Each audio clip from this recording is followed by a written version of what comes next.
आपका सबसे important topic है जिस पर अभी तक सबसे ज्यादा वेटेज क्वेश्चंस आए हैं और इस डायग्राम में फेज हीटिंग ग्राफ है। 5 साइंटिस्ट होते हैं, प्रियोस, किरचॉफ, स्टीफन, न्यूटन और वीन। थर्मोडायनेमिक्स में सबसे बड़ी इंपॉर्टेंट चीज फ्लॉट।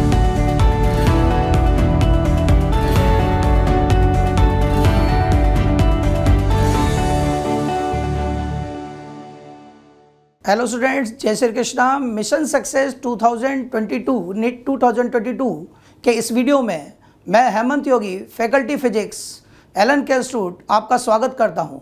आशा करता हूं आपकी पढ़ाई बहुत बेहतरीन चल रही होगी और अभी तक जो भी वीडियो आपको मिले हैं वो वीडियो आपके लिए बहुत ही यूज़फुल रहे होंगे। इसी संदर्भ में मैं आज आपके सामने थर्मल फिजिक्स का यहाँ लेके आया हूँ। तो थर्मल फिजिक्स में सबसे ज़्यादा इंपॉर्टेंट क्या क्या है वो मैं आपको दिखाने आया हूँ। एनसीईआरटी में यहाँ पर ये 3 टॉपिक्स हैं जो मेन हैं, जो आपके आते हैं। इसमें अगर वेटेज वाइज देखा जाए तो 41 क्वेश्चंस अभी तक थर्मल फिजिक्स से आए हैं पिछले 6 साल में 9 पेपर्स में। तो ये ओवरऑल वेटेज है। इंपॉर्टेंट सबसे ज़्यादा थर्मोडायनेमिक्स है और वेटेज वाइज मैंने आप यहाँ इंडिकेट किया है। सबसे पहले अपन बात करते हैं thermal properties of the matter. और थर्मल प्रॉपर्टीज ऑफ मैटर में 2 पार्ट्स आपके हैं, thermometry and thermal expansion. Thermometry और थर्मल एक्सपांशन पे क्वेश्चंस बहुत कम आए हैं, पर आपको इस पे क्वेश्चन प्रैक्टिस करना चाहिए। उसके लिए ये फॉर्मूले बहुत इंपॉर्टेंट है जो आपको करना चाहिए। नेक्स्ट, यहाँ पर अगर बात करें कैलोरीमेट्री, तो कैलोरीमेट्री में एक तो सीधे basic question phase heating, phase conversion पे क्वेश्चन प्रैक्टिस कर लें और एक गीजर प्रॉब्लम्स पे क्वेश्चन कर लें। गीजर प्रॉब्लम में एक स्टोरेज वाटर गीजर होता है और एक कंट्रोस फ्लोइंग वाटर गीजर जिसको हम बोलते हैं इंस्टेंट गीजर, उस पर बेस्ड क्वेश्चन होता है। इसमें rate of change of mass होता है और यहाँ पर स्टोरेज वाटर गीजर होता है, तो टोटल मास को हीट किया जाता है। कॉन्सेप्ट ऑफ मिक्सचर में अभी तक आइस, वाटर वेपर और वाटर स्टीम पर क्वेश्चन आए हैं और आपसे फाइनल टेम्परेचर और फाइनल कंटेंट्स आपसे पूछा जाता है, तो इस बात का विशेष ध्यान रखें, इन पे क्वेश्चन प्रैक्टिस करें।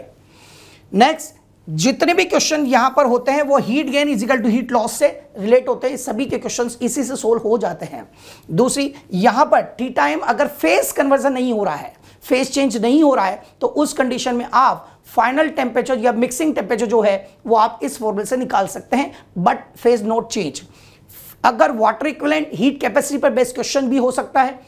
अगर कंटेनर दिया हुआ है तो कंटेनर को भी हीट करना पड़ता है, पर कंटेनर का एमएस देने की जगह वो आपको उस कंटेनर का वाटर इक्विवेलेंट देता है, जो कि कंटेनर का एमएस W/1 के इक्वल होता है। तो इस पे क्वेश्चन प्रैक्टिस करें।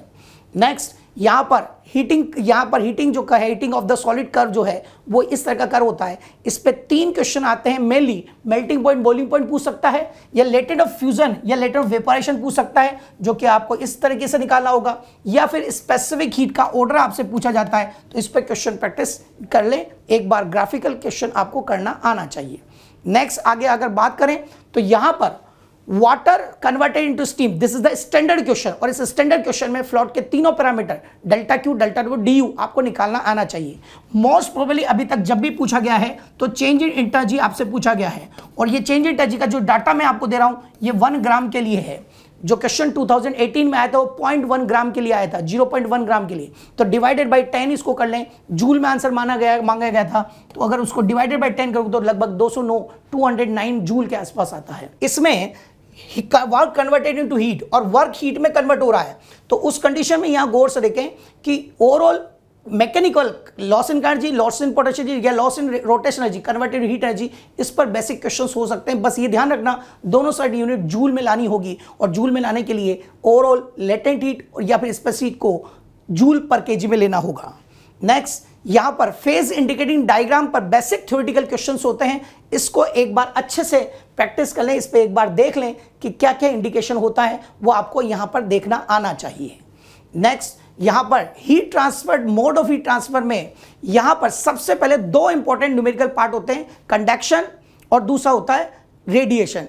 कंडक्शन में 3 क्वेश्चन आपसे पूछे जाते हैं, रेट ऑफ हीट सप्लाइड या हीट करंट या कोफिशिएंट ऑफ थर्मल कंडक्टिविटी या फिर जंक्शन टेम्परेचर। ये आपसे 3 पार्ट पूछे जाते हैं। करंट के लिए आपको ये दोनों फॉर्मूले आपको ध्यान रखने होते हैं। इस पर मेनली अभी ये 2010 पे भी क्वेश्चन आया हुआ है, ओवरऑल इस पर क्वेश्चन आते हैं। अभी तक थर्मल कंडक्टिविटी अभी तक सीरीज पर क्वेश्चन पूछा गया है, पैरेलल कॉम्बिनेशन पे भी क्वेश्चंस आ सकता है, तो इस बात का ध्यान रखें।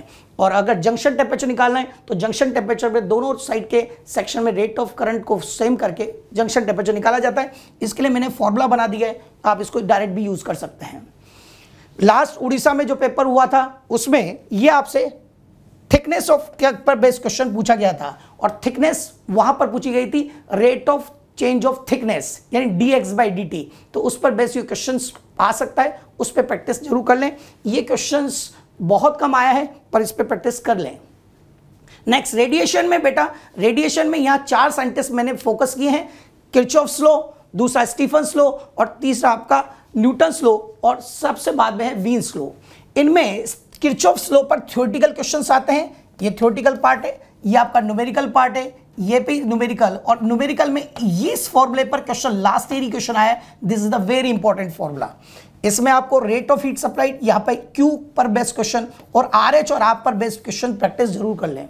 और इसमें ये वीन्स लॉ पर ये 4 पैरामीटर से 3 पैरामीटर देता है और एक पूछता है, तो इस वीन्स लॉ पर बेस्ड क्वेश्चन प्रैक्टिस भी कर लें। यही फॉर्मूले हैं, अगर इन फॉर्मूले पे आपने प्रैक्टिस कर ली तो मैं इस बात के लिए दावा कर सकता हूं कि आपके जो भी 5 क्वेश्चन इस साल नीट में आने वाले हैं वो 5 के 5 क्वेश्चन इसी स्लाइड से पूरे से आने वाले हैं। नेक्स्ट यहां पर स्पेक्ट्रल एनर्जी डिस्ट्रीब्यूशन कर्व, तो बेटा इस स्पेक्ट्रल एनर्जी कर्व में सभी का रिलेशन यानी ई लैम्डा आपका ई लैम्डा यानी लैम्डा मैक्स, ई मैक्स आपका हो या लैम्डा एम हो, चाहे आपका ई हो या ओवरऑल सभी का टेम्परेचर से रिलेशन आपको पता होना चाहिए। यानी टेम्परेचर बढ़ने के साथ साथ ई मैक्स बढ़ रहा है, ई लैम्डा मैक्स बढ़ रहा है, लैम्डा एम कम हो रहा है और एरिया बढ़ रहा है, तो टोटल एमिसिव पावर यानी स्पेक्ट्रल एमिसिव पावर वो भी बढ़ रही है, वो आपको यहाँ आना चाहिए। सोलर कांस्टेंट पर बेस्ड क्वेश्चंस प्रैक्टिस जरूर कर लें, क्योंकि सोलर कांस्टेंट पर बेस्ड क्वेश्चन बहुत बार पूछा जा चुका है, ओनली फॉर्मूला ही पूछा जाता है मेनली। और अगर ज़्यादा से ज़्यादा एक प्लैनेट का दूसरे प्लैनेट्स के सोलर कांस्टेंट को कंपेयर कर सकता है तो S is inversely proportional d², इस पर बेस्ड क्वेश्चंस हो सकता है, इस बात का ध्यान रखें। Next kinetic theory of gases पर बेटा यहाँ बात करूं तो काइनेटिक थ्योरी ऑफ गैसेस पे बेस्ड क्वेश्चंस में इस बात का ध्यान दें कि फॉर्मूले आपको पता होना चाहिए। यहाँ पर फॉर्मूले मैंने जो इंडिकेट किए हैं वो वेरी इंपॉर्टेंट है। इन फॉर्मूले पे अगर आपने प्रैक्टिस कर ली तो आपके क्वेश्चंस कहीं नहीं जाएंगे, 5 क्वेश्चन आप बिल्कुल परफेक्टली अटेम्प्ट करके आएंगे। PV equal to mu RT पर बेस्ड क्वेश्चन, डेंसिटी पर बेस्ड क्वेश्चन हो तो ये फॉर्मूला है, और नंबर ऑफ मॉलिक्यूल जब भी पूछता है तो आपको ये फॉर्मूला यूज करना चाहिए। कॉन्सेप्ट ऑफ मिक्सिंग में अगर मैं बात करूं तो कॉन्सेप्ट ऑफ मिक्सिंग में आपको किसी भी तरीके का क्वेश्चन पूछा जा सकता है। यहां पर ये आपका डाल्टन्स लॉ इसी फॉर्मूले से क्लियर हो जाता है, और डाल्टन्स लॉ में ये होता है कि वॉल्यूम एंड टेम्परेचर कांस्टेंट होता है, तो उसके रेस्पेक्ट में Pmax is equal to P1 plus P2 यहीं से आ जाता है। टेम्परेचर मिक्सचर का फॉर्मूला और MW मिक्स के फॉर्मूले भी यहीं से निकल के आ जाते हैं, तो इस फॉर्मूले पर क्वेश्चन प्रैक्टिस सभी पे कर लें। नेक्स्ट यहां पर गैसेस लॉ, तो गैस लॉ में बेटा एक बात ध्यान रखना कि ग्राफिकल और न्यूमेरिकल प्रैक्टिस जरूर कर लें। यहां पर 2 कर्व में कंपैरिजन पर बेस्ड क्वेश्चन 2013 में 2013 में AIPMT में आ चुका है। VT ग्राफ दिया हुआ था और 2 pressure constant pressure curve passing through the original line P1 और P2 दिए थे, कौन सा प्रेशर ज्यादा, उस पर क्वेश्चन आ चुका है। तो इसी तरीके के क्वेश्चंस और आगे आ सकते हैं। Charles Gay-Lussac and Boyle's law में या 4 पैरामीटर में से 3 पैरामीटर देता है और 3 पैरामीटर देता है और एक पूछता है, तो सिंपल क्वेश्चंस होते हैं, इस पे क्वेश्चन प्रैक्टिस जरूर कर लें। नेक्स्ट वेलोसिटी, डिफरेंट वेलोसिटी में बेटा हूं, वेलोसिटी पे formula based question, simple based question हो सकते हैं या केस बेस्ड क्वेश्चन हो सकते हैं कि एक गैस में टेम्परेचर इतना है और दूसरी गैस का टेम्परेचर इतना कर दूं तो उसकी VRMS क्या हो जाएगी, तो एक गैस का दूसरे गैस से कंपेरिजन, तो इस पर based question, simple question, VRMS हो चाहे आपके मीन स्पीड हो, मोस्ट प्रोबेबल हो, चाहे स्पीड ऑफ साउंड हो, तीनों √T के डायरेक्टली प्रोपोर्शनल और मोलिकुलर वेट के √के इनवर्सली प्रोपोर्शनल होती है। दूसरा इंपॉर्टेंट, यहां पर जो लास्ट ईयर क्वेश्चन आया था 2018 में लास्ट में, तो ओवरऑल उसमें यही पूछा गया था कि किसी भी ऑक्सीजन गैस को प्लेनेट से एस्केप करना, अर्थ प्लेनेट से एस्केप करने के लिए मिनिमम टेम्परेचर कितना रिक्वायर्ड है, तो minimum temperature required to escape the gas from earth surrounding, तो बेटा उसमें मॉलिक्यूल का मास दिया था और मॉलिक्यूल का मास यहां रखेंगे, परंतु मास के लिए विशेष ध्यान रखना, मास ग्राम में रखेंगे, तो ग्राम में रखेंगे तो mNa/2 इंटू T की पावर 4 केल्विन, तो इससे आंसर आपका निकल के आएगा। इसमें एक विशेष बात और ध्यान रखें कि इस पर भी बेस्ट क्वेश्चन 2016 में आ चुका है कि pressure temperature both are change, then only temperature change is consider, only temperature change को ही कंसिडर करना होगा, तो उस पर बेस्ड क्वेश्चंस ये होंगे। नेक्स्ट यहां पर आगे मैं बात करूं तो बेटा काइनेटिक थ्योरी ऑफ गैसेस में यहां पर Maxwell's law of equal partition of energy, each degree of freedom energy 1/2 kT होती है, तो इस पर बेस्ट क्वेश्चन होगा, ये ध्यान रखें। और ये फॉर्मूले आपके काइनेटिक थ्योरी ऑफ गैसेस के फॉर्मूले हैं, इन पर क्वेश्चन प्रैक्टिस है। लास्ट ईयर की क्वेश्चन आया था कि मोनोएटॉमिक गैस के एक मॉलिक्यूल की एनर्जी क्या होगी, तो एक मॉलिक्यूल की एनर्जी यहाँ पर 3/2 kT, तो ये फॉर्मूले ध्यान रख लें। 1 मोल के लिए पूछा जा सकता है, 1 ग्राम के लिए पूछा जा सकता है, तो उसके रेस्पेक्ट में आप चेंज कर लें। नेक्स्ट मीन फ्री पाथ पे लास्ट ईयर ही क्वेश्चन आया है, 2020 में क्वेश्चन आया है कि लैम्ब्डा मॉलिक्यूल के डायमीटर में क्या रिलेशन, तो लैम्ब्डा डी स्क्वायर के इनवर्स होता है, तो इस पे बेस्ट क्वेश्चन होता है। तो ये फॉर्मूले आपको ध्यान रखने होंगे, फॉर्मूला बेस्ड है पूरा थर्मल फिजिक्स, इसलिए आपको इस बातों को ध्यान रखना है।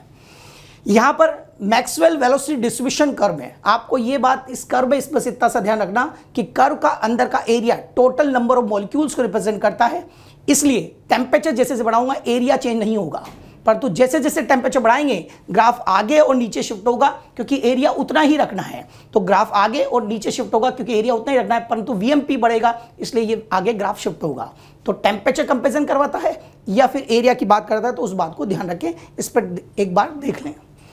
स्पेसिफिक हीट पर बेटा यहां बात करें तो स्पेसिफिक हीट के डिफरेंट प्रोसेस के रेस्पेक्ट में स्पेसिफिक के फॉर्मूले हैं, उस स्पेसिफिक के फॉर्मूले को इनको ध्यान दे लें, तो स्पेसिफिक के ये फॉर्मूले पे ध्यान रख लें। किसी भी पर्टिकुलर प्रोसेस पर स्पेसिफिक आपसे पूछी जा सकती है।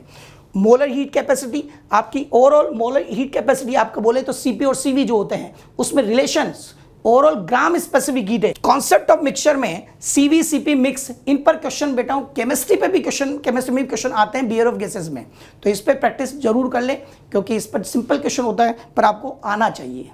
नेक्स्ट थर्मोडायनेमिक्स में बेटा सबसे बड़ी इंपॉर्टेंट चीज है कि फ्लूइड के तीनों पैरामीटर आपको निकालना आना चाहिए। फ्लूइड के पैरामीटर निकालने के लिए एक तो हीट सप्लाइड या तो आपके फ्लूइड से निकलेगी या फिर आपके म्यू सी प्रोसेस जैसा प्रोसेस हो उसकी स्पेसिफिक और डेल्टा टी।